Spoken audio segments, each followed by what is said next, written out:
Abrimos nuestras Biblias en el libro de Mateo, capítulo 13. Mateo, capítulo 13, versículos 24 al 30.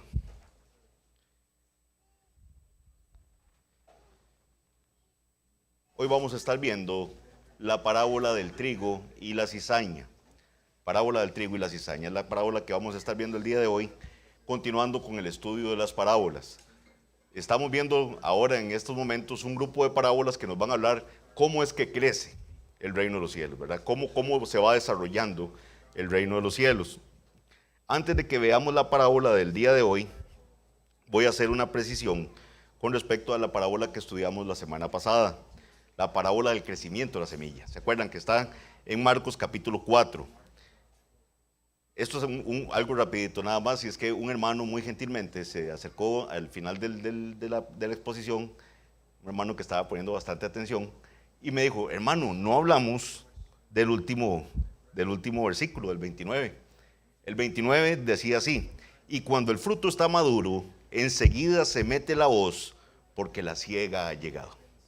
Esa porción de la parábola ciertamente omití explicarla, pero había un porqué y se me olvidó decir por qué omití explicarla. Es porque esta parábola que estudiamos la semana pasada, el énfasis era en cómo crecía esa semilla, ¿verdad? Cómo el sembrador no se percataba, él no sabía cómo crecía. Esa semilla creció automáticamente con el poder que estaba en esa semilla. El sembrador sembró, se iba a su casa, dormía, se levantaba, dormía y no sabía cómo crecía, pero después pasó algo con esa semilla, dio fruto. Y eso es lo importante que vamos a ver en las parábolas que el Señor nos da. Todo creyente, o cuando estamos refiriendo a su reino, va a haber fruto y va a haber un momento de la siega. Pero entonces, con la parábola de hoy, vamos a precisar más ese concepto de qué significa que se iba a meter la hoz y qué importante va a ser que exista ese fruto, ¿verdad? Eso es lo que vamos a también estar enfatizando hoy, y agradezco al hermano que puso buena atención. Así le pido a todos, ¿verdad?, que pongamos bastante atención a lo que vamos a estar exponiendo el día de hoy. Mateo capítulo 13, versículos 24 al 30. La parábola del trigo y la cizaña. Nada más para los que nos están visitando, estamos con un estudio de las parábolas de Jesús. Hemos explicado ya que las vamos a agrupar en una serie de parábolas que tienen un tema común, digámoslo así.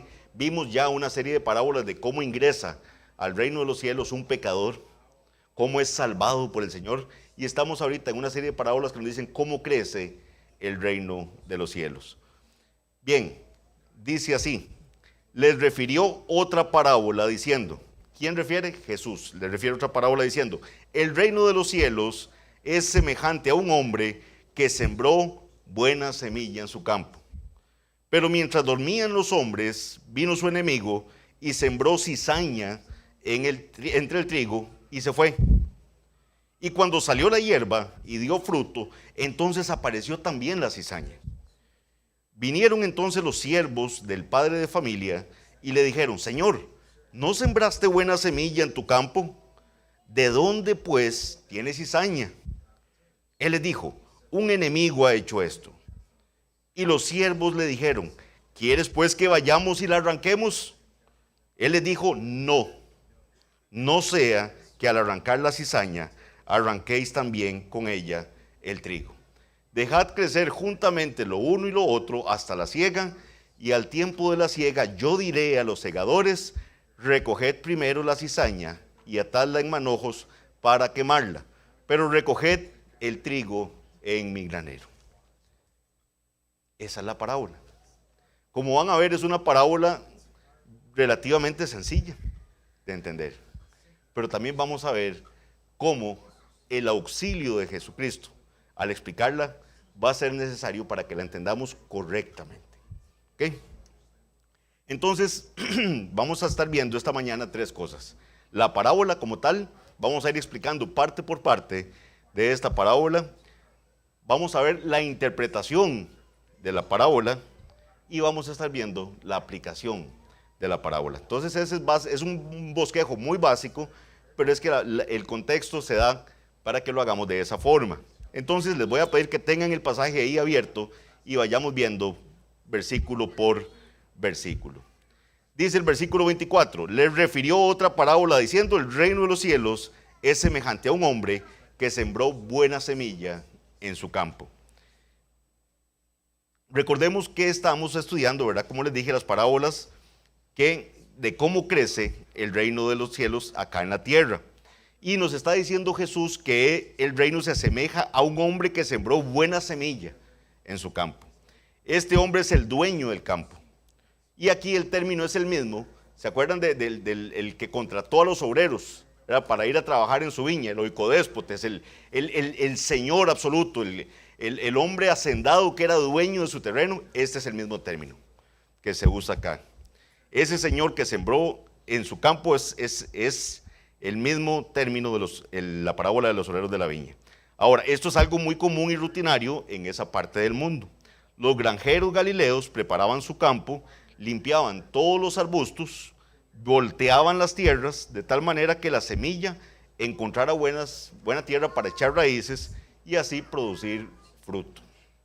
Dice el versículo 25, pero mientras dormían los hombres, vino su enemigo y sembró cizaña entre el trigo y se fue.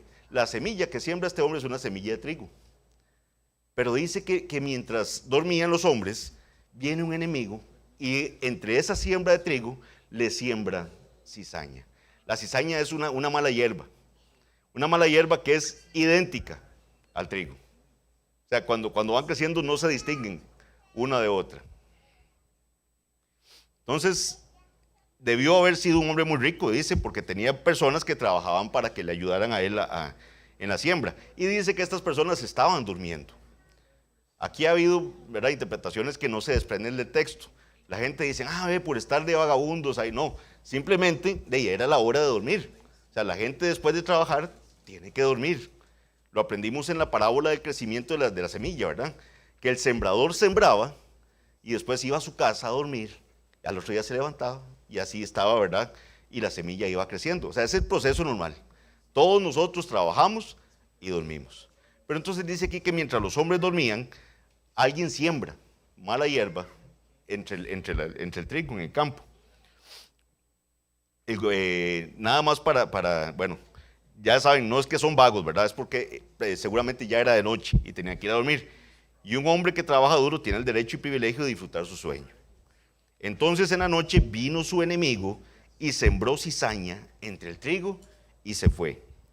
Se nos dice que era un enemigo. Eso es lo que vamos sabiendo hasta el momento de la información que Jesús está dando. Y una buena manera de echar a perder la cosecha de un hombre es sembrar mala hierba en su campo.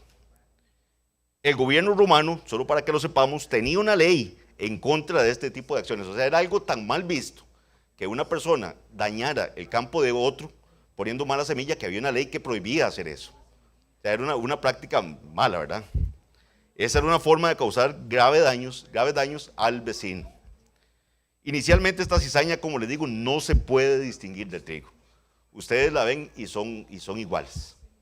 Yo no sé cuánto les ha pasado, ¿verdad? También que hay matitas que son idénticas, ¿verdad?, a las verdaderas. Pasa mucho con el culantro coyote, ¿verdad? Que llega todo contento y va a coger una hojita y es una hierbilla ahí que no, y huele feo y todo. Entonces, y usted todo contento que iba a coger una hojita de culantro coyote y no era. Entonces, igual pasa con este trigo y la cizaña. Se ven iguales hasta que finalmente la planta madura. Es hasta ese momento en que la planta madura que se logra distinguir entre uno y otro. Versículo 26. Ojo que aquí estamos nada más viendo los elementos de la parábola. No hemos entrado a la interpretación. Versículo 26 dice, y cuando salió la hierba y dio fruto, ven, entonces apareció también la cizaña. Entonces, hasta el momento en que produce fruto, que va a haber una diferencia. Recordemos la parábola del sembrador, ¿recuerdan? ¿Qué fue lo que distinguió la semilla que cayó en los diferentes tipos de terreno? La que cayó junto al camino, en el terreno duro, fue hollada por los hombres, vinieron las aves, la comieron, nunca produjo fruto. La que cayó entre espinos, empezó a crecer, pero los espinos la ahogaron. Las preocupaciones de este mundo, los afanes, los deseos del dinero, ¿verdad? Las diversiones de este mundo, la ahogaron. La que cayó en terrenos pedregosos nunca echó raíz. O sea, tenía muy poquita y no creció. Pero la que cayó en buen terreno, ¿qué dio? Fruto. Dio fruto. Entonces vean que todas estas van encaminadas a que vamos a diferenciar ¿cómo? Con el fruto. Igual pasó con el del crecimiento de la semilla. Cuando dio fruto, viene la cosecha, se mete la hoz y es ahí donde se va a diferenciar cuál es cuál. Ahorita vamos a entrar a ese punto. Versículo 26, estamos. Dice, vinieron entonces los siervos del padre de familia y le dijeron. Entonces vean perdón, ese es el 27. Aquí quiero que pongan muchísima atención. En el 26 dijimos que ya logran distinguir cuál es el trigo, cuál es la cizaña. Entonces donde ellos ven eso, dice en el 27, vinieron entonces los siervos del padre de familia y le dijeron, Señor, ¿no sembraste buena semilla en tu campo? O sea, ellos se extrañan. Les causa, pero la semilla era buena. ¿Qué pasó, verdad? ¿De dónde pues tiene este cizaña? Estaban sorprendidos porque el campo estaba todo lleno de cizaña. ¿Qué dice el señor del campo? Dice, él les dijo, un enemigo ha hecho esto. Y entonces los siervos seguramente queriendo proteger la cosecha y también su trabajo, porque entonces debe decir, hey, qué torta, ¿verdad? Y nosotros estábamos aquí, ayudamos a sembrar, ¿verdad? Estábamos vigilando cómo pasó esto. Entonces ellos dijeron, ¿quieres pues que vayamos y la arranquemos? Ojo esto. Los siervos del Señor le dicen al Señor, Señor, ¿qué hacemos? Vamos a arrancar la cizaña que está ahí en el campo. Y vean que la respuesta del dueño del campo es enfática.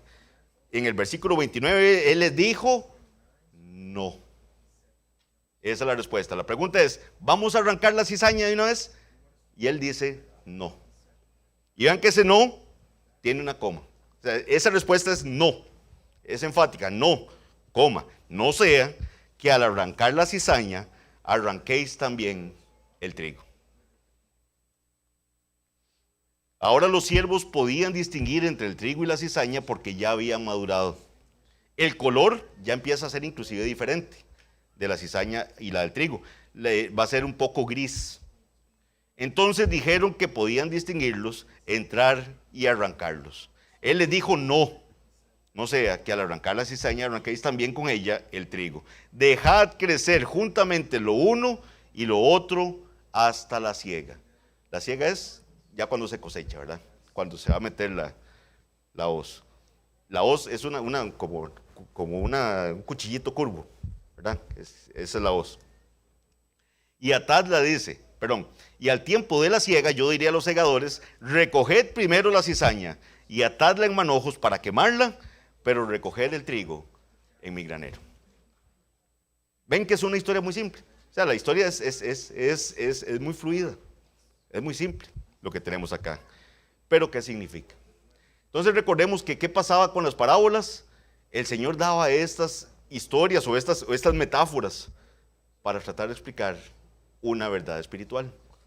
Pero a diferencia de lo que mucha gente cree, de que era para simplificar el mensaje, que la gente entendiera, decir, mira qué fácil entendí. No, al contrario, la gente no entendía el mensaje.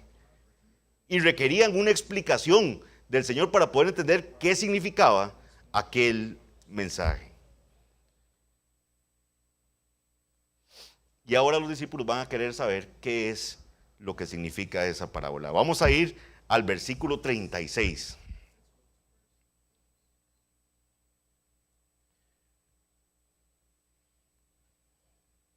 Versículo 36. ¿Saben qué es lo que pasa con esta parábola? Y eso es lo peligroso de los titulitos de las que le ponen a las Biblias, que la gente se queda hasta ahí.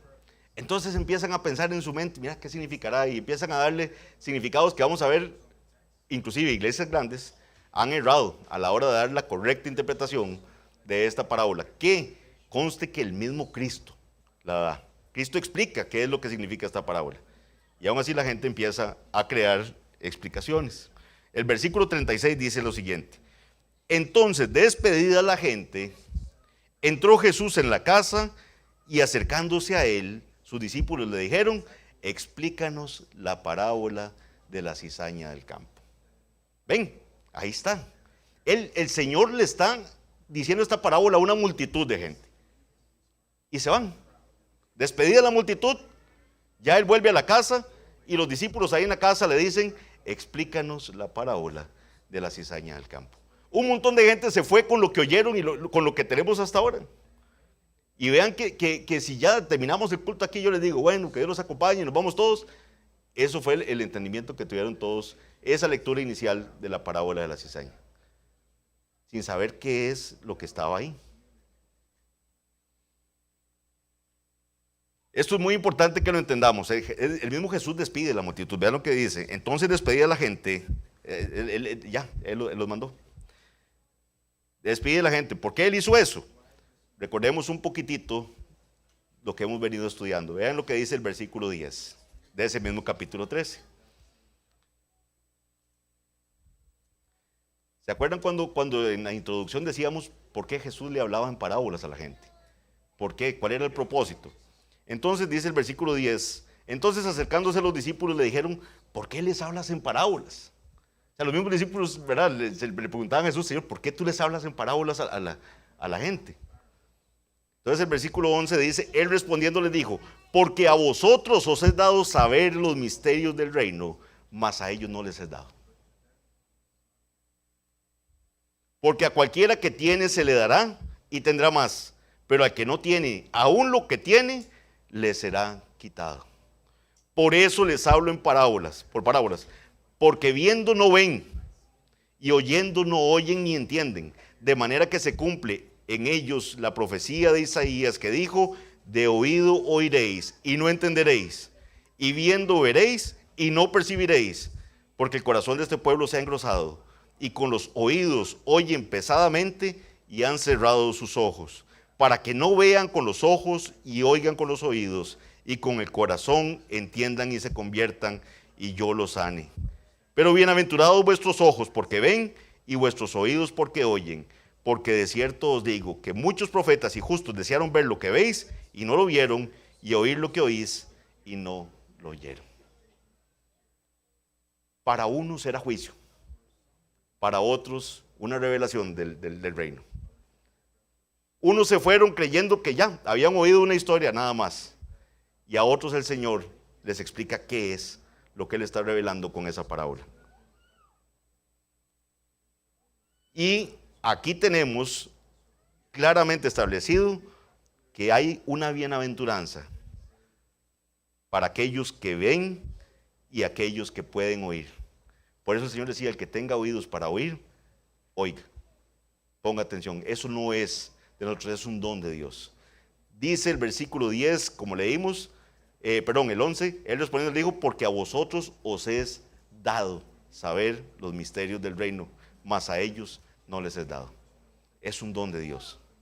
Y entonces acá vamos a ver cómo se va a cumplir esta bendición de que ellos entiendan qué significa la parábola. Por eso cuando estamos acá en la casa del Señor y la palabra de Dios es expuesta y usted entendió lo que es el mensaje del Señor por la misericordia de Él, es don de Dios. Es un don de Dios. ¿Por qué? Porque el hombre natural no entiende las cosas que son espirituales. ¿Por qué? Porque para él son locura. Dice, no las puede entender, porque son cosas que se tienen que discernir espiritualmente. Habiendo hecho ese repaso, veamos lo que nos dice la explicación de la parábola. Entonces él los separa del resto de la gente que estaba hablando, separa a sus discípulos, y en el versículo 36 nos dice que Jesús entra en la casa. Muy probablemente es la casa de Simón Pedro en Capernaum, y acercándose a sus discípulos le dijeron: explícanos la parábola de la cizaña del campo. Ellos querían entender qué era su significado. Entonces ahora sí, vamos con el versículo 37. Dice el versículo 37: respondiendo él les dijo: el que siembra la buena semilla es el Hijo del Hombre. El Señor empieza a asignar un significado a los elementos de la parábola. El que siembra la buena semilla es el Hijo del Hombre. ¿Quién es ese Hijo del Hombre? Cristo. Cristo. Cristo. El Hijo del Hombre es el título que Cristo mismo, para referirse a él, usó más veces. Él se refería a sí mismo como el Hijo del Hombre. Esto es en cumplimiento de lo que establece Daniel 7:13. Daniel 7:13 establece ese título para el Mesías. Daniel 7:13 dice así la palabra del Señor: miraba yo en la visión de la noche, y he aquí con las nubes del cielo venía uno como un hijo de hombre. ¿Ven? Que vino hasta el anciano de días y le hicieron acercarse delante de él. Este título del Hijo del Hombre era proféticamente establecido para el Mesías que vendría. Y aquí tenemos al Mesías dirigiéndose al Padre, al anciano de días. El Mesías es llamado también el Hijo del Hombre. Entonces, él está identificándose a sí mismo como el Mesías. Lo que Cristo está hablando ahí es: yo soy ese Hijo del Hombre. Entonces, en esta parábola que les acabo de decir, el que siembra la semilla es el Hijo del Hombre, o sea, soy yo. Es lo que les está diciendo Cristo. Los judíos sabían que ese era un título mesiánico. Ellos sabían que si alguien se decía ser el Hijo del Hombre, estaba diciendo: yo soy el Mesías, ¿verdad? Eso, tenemos una prueba de eso en Lucas 22. Voy a pedirles que vayamos a Lucas 22 un momentito. No pierdan Mateo 13, ¿verdad? Vamos a ir a Lucas 22, versículos 66 al 71. Aquí estamos en el pseudo juicio, ¿verdad? Que le hicieron a Jesús. Lucas 22, 66 al 71, para que veamos cómo ese título del Hijo del Hombre claramente denotaba que era el Mesías. Dice: cuando era de día, se juntaron los ancianos del pueblo, los principales sacerdotes y los escribas, y le trajeron al concilio, diciendo: ¿eres tú el Cristo? La pregunta que le hacen a Jesús es: ¿usted es el Cristo? O sea, usted es ese Mesías que está profetizado en el Antiguo Testamento. Dínoslo. Y les dijo: si os lo dijere, no creeréis, les dice Cristo.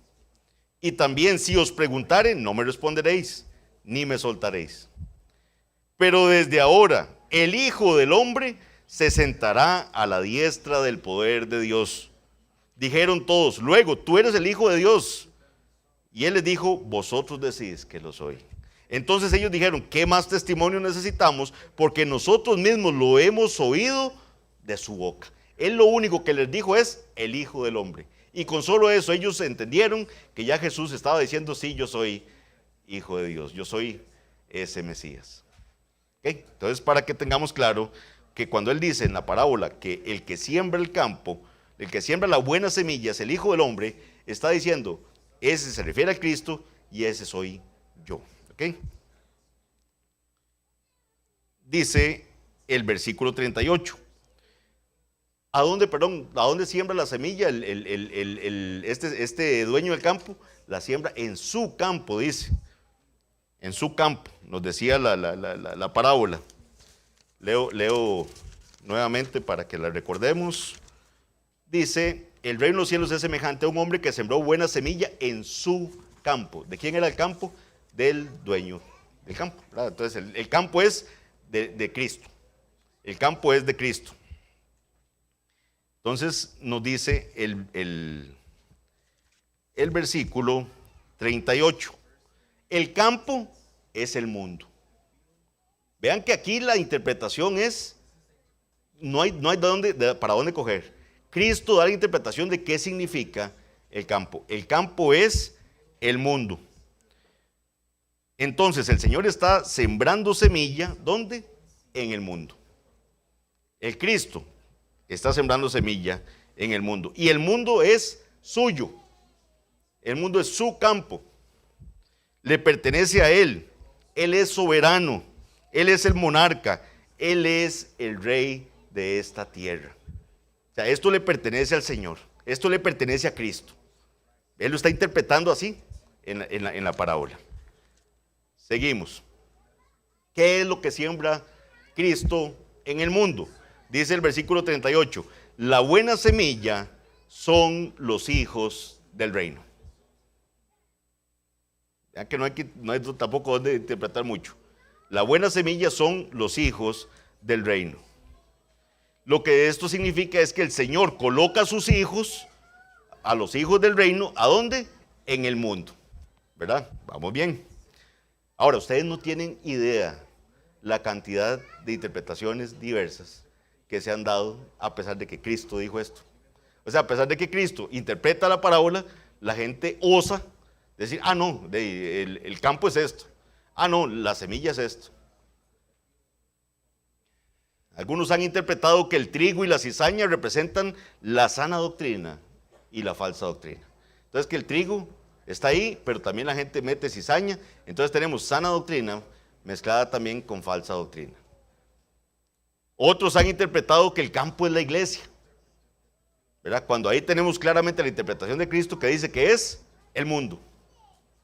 Entonces dicen que es la iglesia y que entonces en la iglesia van a crecer conjuntamente trigo y cizaña, ¿verdad? Jesús dijo claramente en el versículo 38, el campo es el mundo. Dios siembra a sus hijos por todo el mundo. Los hijos del reino hemos sido plantados, ¿dónde? En el mundo, su mundo, el mundo de Cristo. Este es un retrato no del mundo en la iglesia, sino de la iglesia en el mundo. ¿Entienden? Repito nuevamente, aquí la parábola no nos trata de enfocar de que el mundo se puede meter en la iglesia, aunque ciertamente eso se da, ¿verdad? En muchos lugares, pero la parábola no está hablando de eso. La parábola no habla del mundo en la iglesia, la parábola habla de la iglesia en el mundo, de cómo Cristo puso a sus hijos en el mundo. No estamos aquí por accidente, somos plantados por el Señor. O sea, la voluntad de Dios es que estemos en este mundo. En el lugar que Él nos quiere es el mundo. Ojo, no haciendo las cosas del mundo, pero así, aquí en este mundo, eso sí. Eso también nos enseña que nosotros no debemos aislarnos de este mundo. Todas estas doctrinas que hablan de abstraerse de acá, de que compremos un gran terreno y vamos solo cristianos ahí, ¿verdad? Nos hacemos una ciudad de creyentes para que no se nos metan los pecadores, ¿verdad? Eso no es lo que nos está diciendo aquí esta parábola. Es más, van a ver que hay más énfasis en esta parábola que nos falta ver más interpretación, pero estamos en este mundo. No somos llamados a aislarnos hacia un grupito de nosotros mismos. Hemos sido plantados en el mundo por muchas razones. No estamos llamados a estar en monasterios, ¿verdad? En propiedades retiradas. En primer lugar, estamos aquí para ser madurados por los problemas que tenemos en este mundo. ¿Qué nos dice 1 Pedro 5:10? Dice, mas el Dios de toda gracia, que nos llamó a su gloria eterna en Jesucristo, después que hayáis padecido un poco de tiempo, Él mismo os perfeccione, afirme, fortalezca y establezca. En este mundo, Jesús dijo, tendréis aflicción. O sea, el Señor nunca ocultó lo que viviríamos en este mundo. Ese cristianismo que predica solo prosperidad y solo cosas buenas y que todo va a estar bien, es un cristianismo falso. Estamos en este mundo y el estar en este mundo va a implicar que vamos a ser afectados por las cosas que suceden en este mundo. Tendremos aflicciones. Juan 16:33 dice, estas cosas os he hablado para que en mí tengáis paz. En el mundo tendréis aflicción, pero confiad, yo he vencido al mundo, dice Jesús.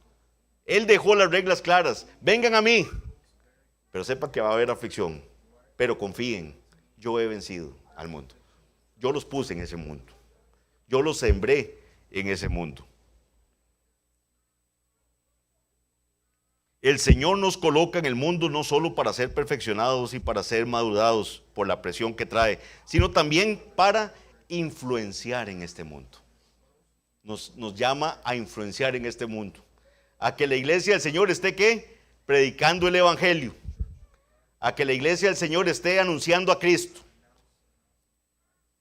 ¿Por qué? Porque ¿con quiénes estamos en este mundo? Sigue diciendo la interpretación de la parábola. Vean lo que dice el versículo 38. El campo es el mundo. La buena semilla son los hijos del reino y la cizaña son los hijos del malo. La cizaña son los hijos del malo. Cizaña y trigo conviven en el mundo del Señor. Los hijos del reino y los hijos del malo conviven en el mismo mundo que es del Señor. Pero ¿saben qué, mis hermanos? En los que el Señor nos ha salvado y nos tiene aquí, les aseguro que nos veíamos iguales a la cizaña. No se podía distinguir cuál era cuál. A nosotros no nos ha sido dado distinguir cuál es un hijo del reino y cuál es la cizaña. Y ahorita vamos a ver a la pregunta que hacen los trabajadores. Por eso es que el Señor nos llama a influenciar en este mundo. Esa es la razón por la que Jesús dijo en Juan 17:15, no ruego que los quites del mundo. No ruego que los quites del mundo, sino que los guardes del mal. Nosotros tenemos que estar en este mundo. El Señor nos puso en este mundo.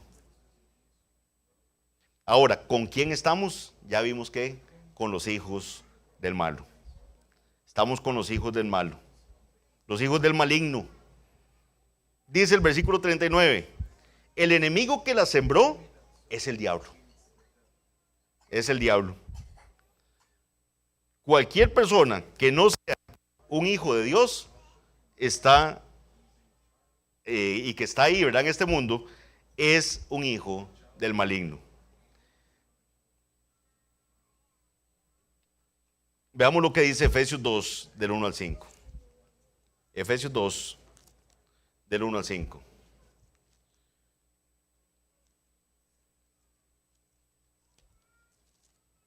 Dice así la palabra del Señor.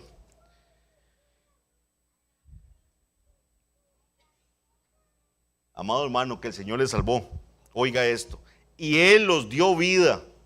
Y Él os dio vida a vosotros cuando estabais muertos en vuestros delitos y pecados, en los cuales anduvisteis en otro tiempo, siguiendo la corriente de este mundo, conforme al príncipe de la potestad del aire, el espíritu que ahora opera en los hijos de desobediencia, entre los cuales también todos nosotros vivimos en otro tiempo, en los deseos de nuestra carne, haciendo la voluntad de la carne y de los pensamientos, y éramos por naturaleza hijos de ira, lo mismo que los demás. Pero Dios, y esa es la diferencia, todo eso estaba pasando, pero el que marca la diferencia es Dios. Pero Dios, que es rico en misericordia, por su gran amor con que nos amó, aun estando nosotros muertos en nuestros pecados, nos dio vida juntamente con Cristo. Por gracia sois salvos.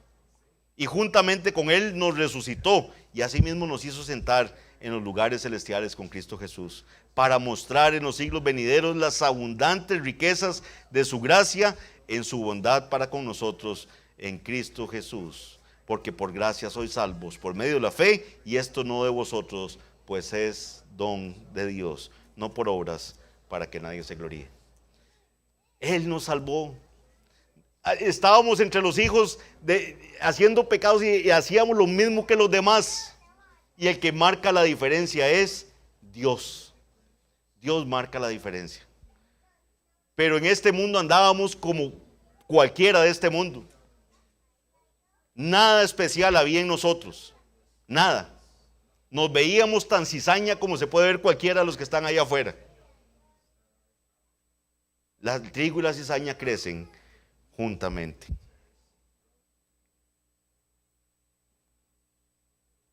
En Juan 8:44 Jesús le dijo a unos líderes de Israel: vosotros sois de vuestro padre el diablo, y los deseos de vuestro padre queréis hacer.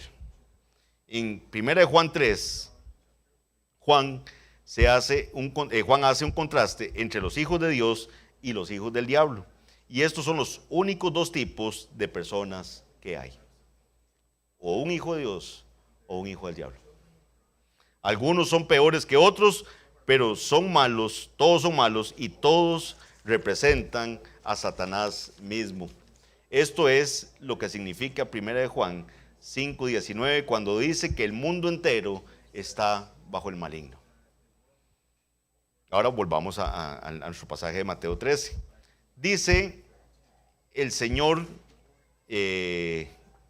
siembra creyentes, súbditos del rey en el mundo, y Satanás siembra a sus propios hijos, y todos estamos aquí revueltos, todos estamos mezclados en este mundo.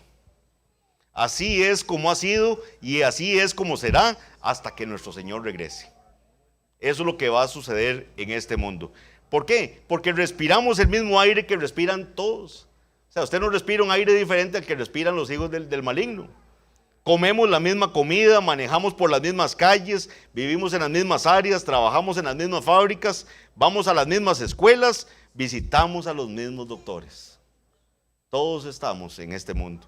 Estamos bajo el mismo cielo, disfrutamos del mismo sol, los justos y los injustos. Sobre ellos cae la lluvia en esta época porque todo está mezclado hasta el final.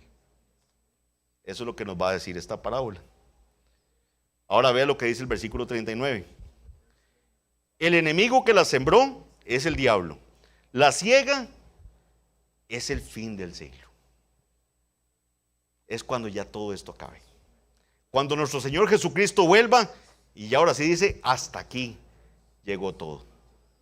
Esa es la siega. Y ahorita vamos a explicar más ese concepto. ¿Por qué dice esto? Porque como puede ver, los discípulos estaban listos ya para meter la hoz. Los ayudantes, ¿verdad? Ellos, ¿qué fue lo que vieron? Mire, cizaña en el campo. Vamos a arrancar. A ver, a quitar la cizaña. ¿Qué dice el dueño del campo? No, la respuesta enfática es no lo haga. Porque usted no va a distinguir bien. Usted puede ser que arrancando cizaña, arranque también el trigo. Es lo que dice el dueño del campo. Me gustaría que todos hagamos un examen ahorita aquí de nuestra conciencia, si nosotros mismos no hemos caído en ese pecado.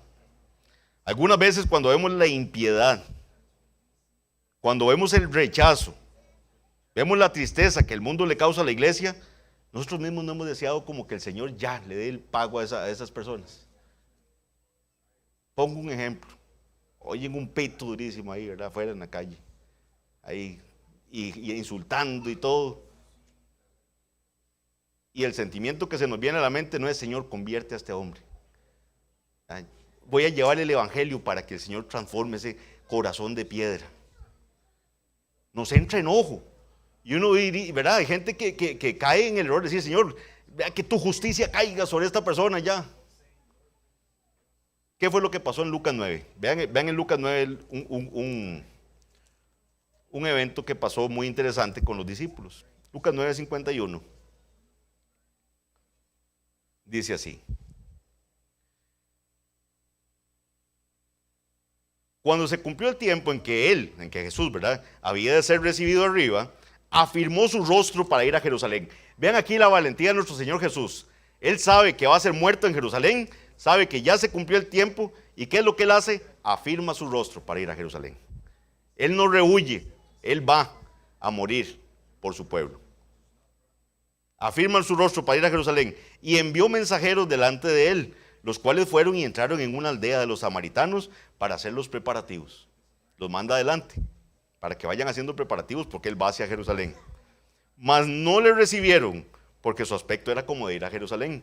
Recuerden que judíos y samaritanos no se llevaban. Viendo esto, sus discípulos, Jacobo y Juan llamado, ¿verdad?, el discípulo del apóstol del amor. Dice, viendo esto sus discípulos, Jacobo y Juan, dijeron, Señor, ¿quieres que mandemos que descienda fuego del cielo como hizo Elías y los consuma? ¿Qué hacemos, Señor? Oramos que Dios mande fuego y queme esta aldea que no te recibió. Entonces, volviéndose, él los reprendió. Jesús los reprende y les dice, vosotros no sabéis de qué espíritu sois. Ustedes no están entendiendo de qué espíritu son. porque el Hijo del Hombre no ha venido para perder las almas de los hombres, sino para salvarlas. Y se fueron a otra aldea. No era a ellos a los que les tocaba ese juicio. Ciertamente habrá un día de juicio, pero no era a los discípulos a los que les tocaba hacer eso.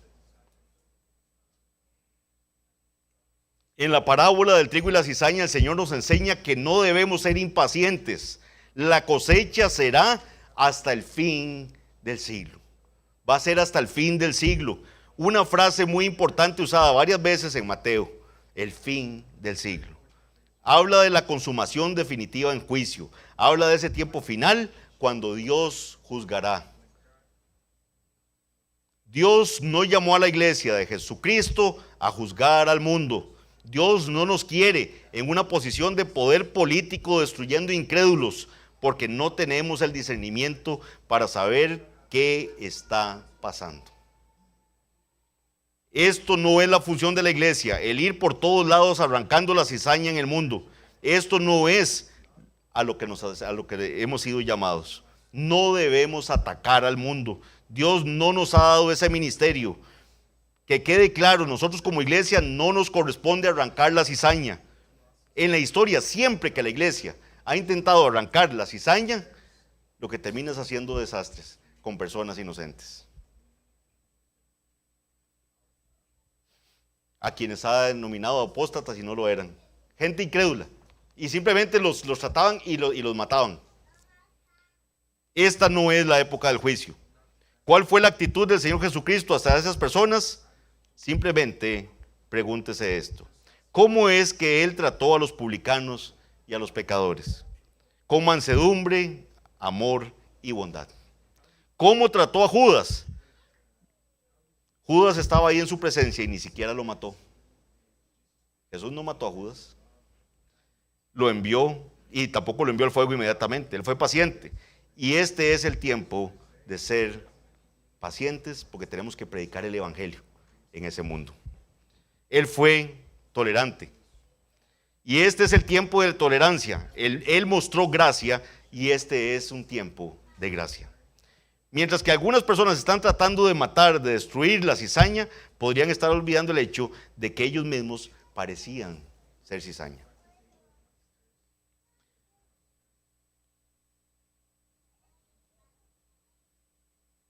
Como él dijo en el libro de los Hechos, él sabe dónde está su pueblo.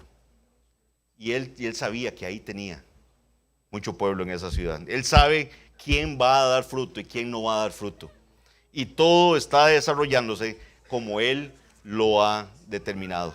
Si nosotros como iglesia actuamos contra los impíos de este mundo, estaríamos interfiriendo con la espera paciente de gracia de Dios para que estas personas vengan al conocimiento del evangelio. No debemos orar para que Dios los destruya, debemos orar para que el Señor los salve. Eso es lo que tenemos que hacer. Igual con nuestros familiares. ¿Cuántas veces nos hemos dado por vencidos y decimos: esta persona no tiene salvación ya? Esta persona ya no hay forma. Señor, mejor quítalo de aquí, porque ¿qué sabemos si el Señor tiene preparado que dé fruto? Dios es quien va a juzgar. Él va a juzgar cuando, al final de la época, al final de este siglo. Y ¿quiénes van a ser los segadores? Dice el versículo 39. El enemigo que sembró es el diablo. La siega es el final del siglo. Y los segadores son los ángeles. Son los ángeles. De manera que como se arranca la cizaña y se quema en el fuego, así será el final de este siglo. Enviará el Hijo del Hombre a sus ángeles y recogerán de su reino a todos los que sirven de tropiezo y a los que hacen iniquidad. Y los echarán en el horno de fuego y allí será el lloro y crujir de dientes. No habrá más espera misericordiosa. No habrá más espera. Ya ahí vendrá el juicio y es el Señor el que sabe quiénes son los suyos y quiénes no. Y son sus ángeles los que harán esa labor de recoger a unos y a otros. Entonces los justos, dice, resplandecerán como el sol en el reino de su Padre. El que tiene oídos para oír, oiga. Nosotros no sabemos, pero ojo que estamos hablando del mundo, ¿verdad? Ahorita les explico por qué no estamos hablando de la iglesia, que ha sido una pésima interpretación.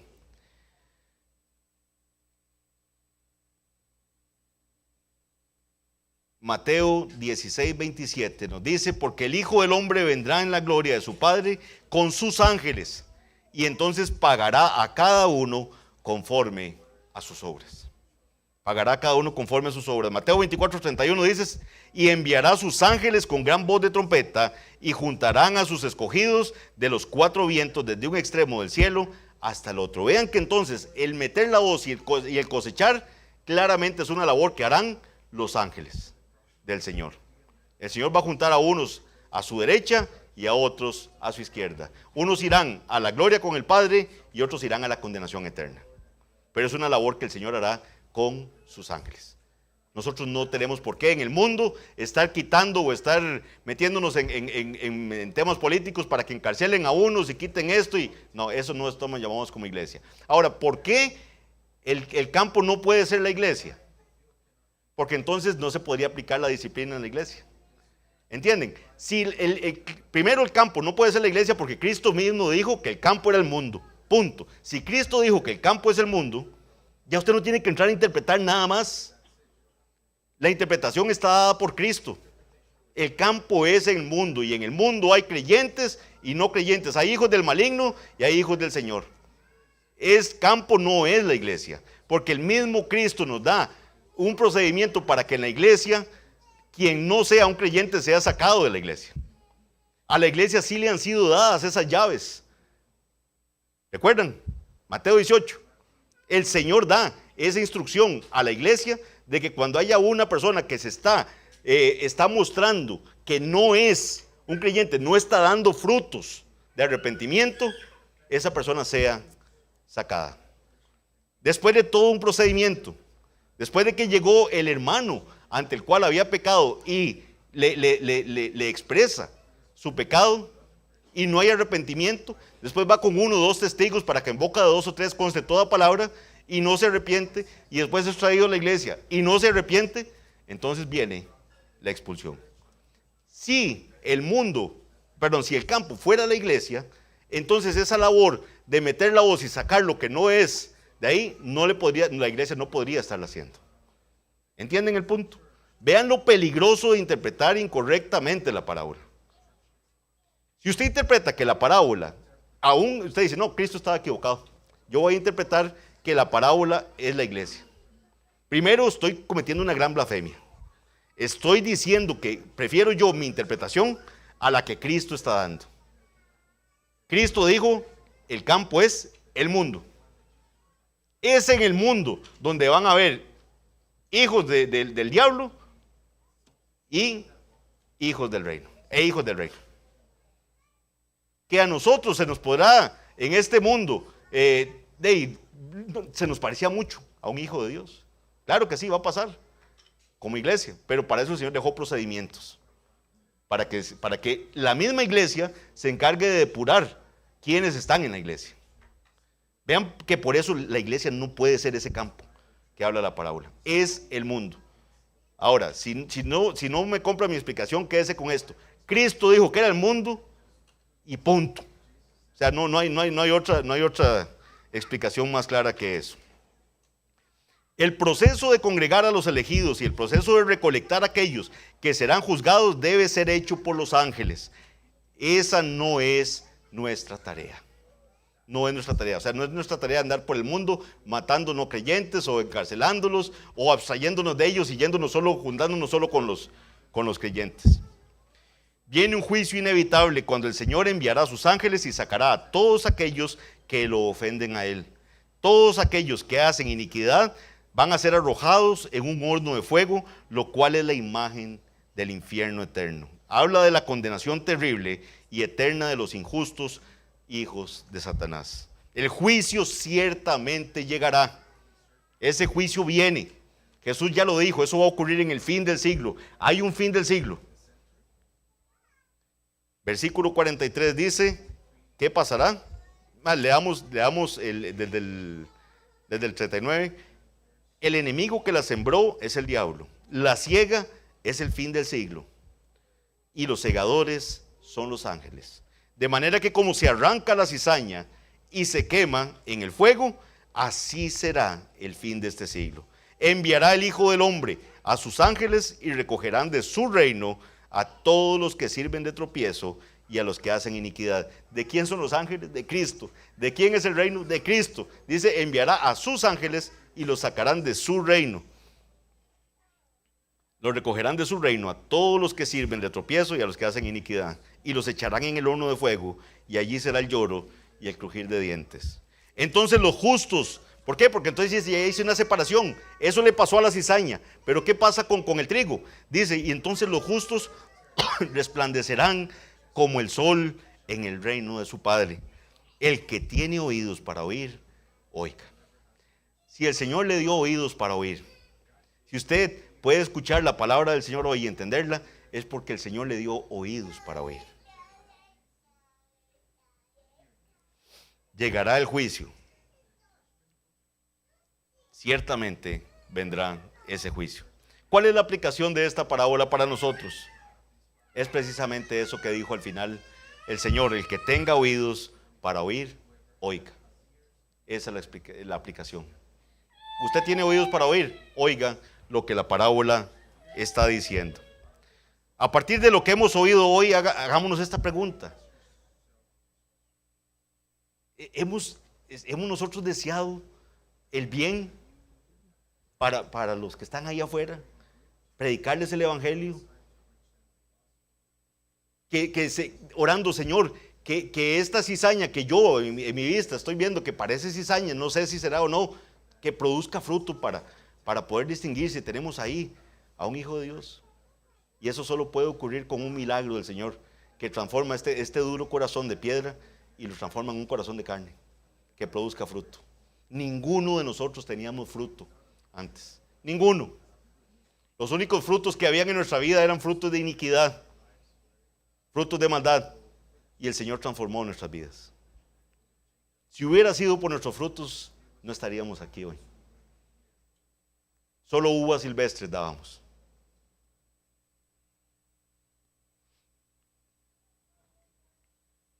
Si usted es un hijo del enemigo hasta este momento, o ha actuado como un hijo del enemigo, yo le pido que escuche este mensaje, que venga al único que puede transformar esos actos tan terribles que usted ha estado haciendo, que lo único que dirían ante nuestra limitada vista es que usted es un hijo del enemigo. Este es un tiempo de paciencia, este es un tiempo de gracia, pero el juicio es inevitable. Y los resultados van a ser eternos y dolorosos. Si usted no se somete de manera total al señorío del rey, usted va a mostrar que usted es un hijo del maligno. Y usted será recogido y quemado para siempre. Examine su vida y quiera el Señor que pueda escuchar este mensaje. Si usted tiene la convicción de que el Señor por su misericordia le permitió ver que usted era trigo, entonces sepa que usted va a vivir en este mundo al lado de la cizaña. Usted va a vivir al lado de la cizaña. En este mundo estamos rodeados de cizaña. Y que usted, con la bendita ayuda del Espíritu Santo, debe influenciar este mundo. Usted tiene que ser luz en este mundo. Mismo Jesús dijo: así alumbre vuestra luz delante de los hombres, para que vean vuestras buenas obras y glorifiquen a Dios. Es en este mundo que el Señor nos quiere, brillando, ¿verdad? Llevando la bendita palabra del Señor. Usted debe ser usado por Dios para alcanzar a gente en este mundo que ante sus ojos son cizaña, pero solo Dios sabe si es un hijo plantado por Él ahí, y que está esperando nada más la predicación del evangelio para poder ser resucitado de esa mortandad espiritual en la que está en este momento. ¿Estamos haciendo eso? ¿Estoy yo haciendo eso en mi trabajo? ¿Estamos influenciando este mundo para bien y para Dios? ¿Tenemos una actitud de amor en lugar de tener una actitud de condenación como la de los discípulos? Estamos diciendo: Señor, que esta mujer de verdad, que esa boca, yo no sé, como que se le cosa algo ahí para que ya no la soporto más. Que a fulano de tal lo trasladen allá a la oficina en la frontera para no verlo aquí en el trabajo. Que le den teletrabajo toda la semana para no tenerlo aquí cerca. ¿Es esa nuestra oración? ¿O estamos tratando de predicar el evangelio? Es tan fácil sentarse y condenar a los pecadores y hablar mal de ellos y condenarlos porque tenemos motivos para hacerlo, debido al pecado que hay en ellos. Pero de alguna manera en el proceso comenzamos a querer que descienda la condenación sobre ellos. Necesitamos pedirle a Dios que nos capacite para tener mayor misericordia. Esta gente, nosotros no distinguimos, vemos pura cizaña ahí afuera, pero hay hijos que están sembrados ahí por el Padre y Él sí sabe quiénes son, nosotros no. Pero están en espera de la predicación del evangelio, que es el medio que el Señor dejó para resucitar pecadores y darles vida nueva. Que el Señor tenga gran misericordia de nosotros, continúe teniéndola para que seamos más misericordiosos con los pecadores ahí afuera. Vamos a orar. Padre bendito, Señor, tu palabra es clara. Señor, nos has puesto en este mundo para hacer sal, Señor, para hacer luz. Señor, que tu iglesia sea animada a predicar el evangelio. Que tu iglesia sea animada, Señor, no a consentir el pecado, Señor, pero así a predicar a Cristo a los pecadores. Para que resuciten, Señor, los que tú has determinado que van a resucitar, como una vez nos resucitaste a nosotros, Señor.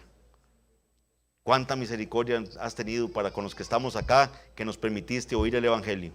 No lo merecíamos, no éramos, Señor, hacedores de mejores cosas que los hijos del diablo que están allá afuera. Perdónanos por ser tan juzgadores de este mundo, cuando tenemos que preocuparnos más por predicar el evangelio de Cristo. Ayúdanos, guíanos, haznos madurar como iglesia, Señor. Y Padre, si hay alguien esta mañana que no te conoce a ti, Señor, que no ha entendido el sacrificio de Cristo en la cruz del Calvario, de cómo Cristo cargó los pecados y pagó el precio que merecíamos pagar nosotros, Señor. Vivió una vida que ninguno de nosotros puede vivir. Que esta persona pueda correr a Cristo. Que esta persona sea transformada por el poder del Espíritu Santo y pueda entender la necesidad de un Salvador que tiene. Te lo pedimos, Señor, todo